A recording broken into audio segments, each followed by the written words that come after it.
Fagaanneetu turre qomoo Kiristoosiin keessa ala taane karaa fuuraa du'oo abjuu biyya lafaa warra hordofan taane. Fagaanneetu turre qomoo Kiristoosiin keessa ala taane karaa fuuraa du'oo abjuu biyya lafaa warra hordofan taane.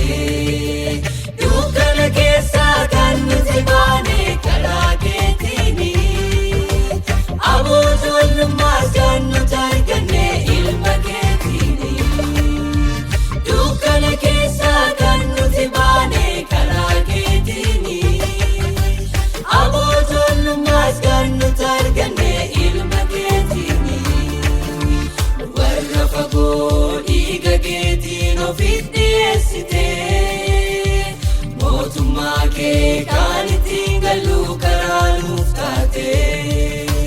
Warra fagoo dhiiga keetiin ofitti dhiyeessite.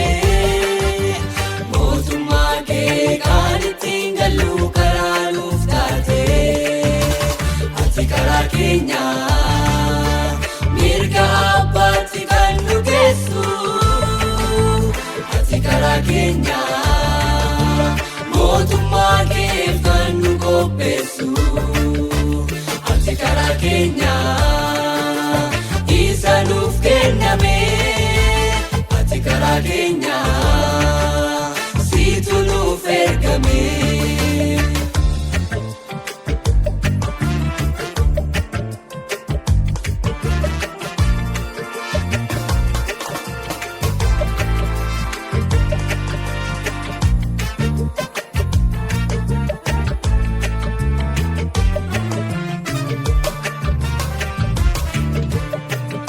Lola Waaqa siin fayyina arganne lubbuun keenya siin du'arraa baraarame siitu murameera dhoksaan fayyuu keenya gooftaa siitu baase gaatii cubbuu keenya.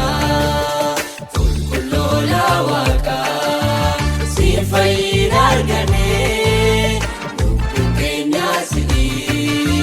du'arraa baraarame siitu murameera dhoksaan fayyuu keenya gooftaa siitu baase gaatii cubbuu keenya.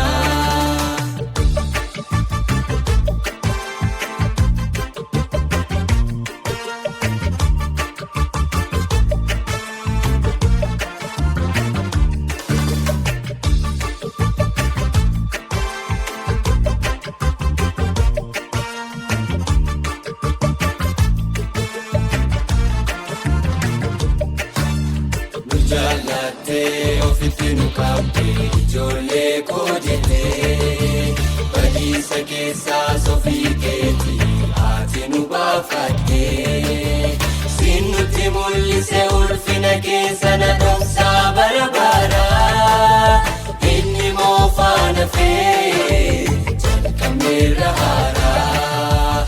Siin nutti mul'ise ulfina keessa na dhoksaa bara baraa inni moofaan hafee jalqabneerra haaraa.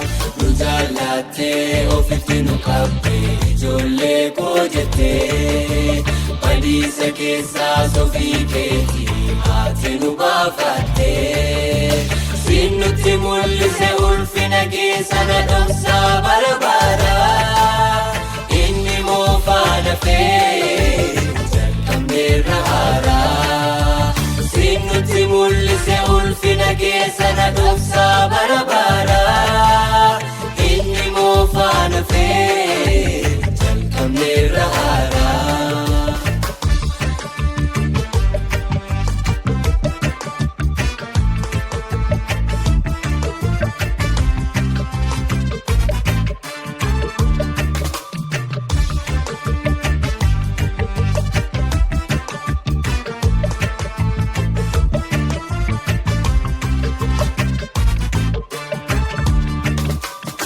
egaa nuti sichi qomoo keeti qomoo Waaqayyo Abbaa jireenyis kan keenya furtuu jireenyicha Yesuus hin qabna egaa nuti sichi qomoo keeti qomoo Waaqayyo Abbaa jireenyis kan keenya furtuu jireenyicha Yesuus hin qabna gatiin nurra jiru hundumaa xumuresi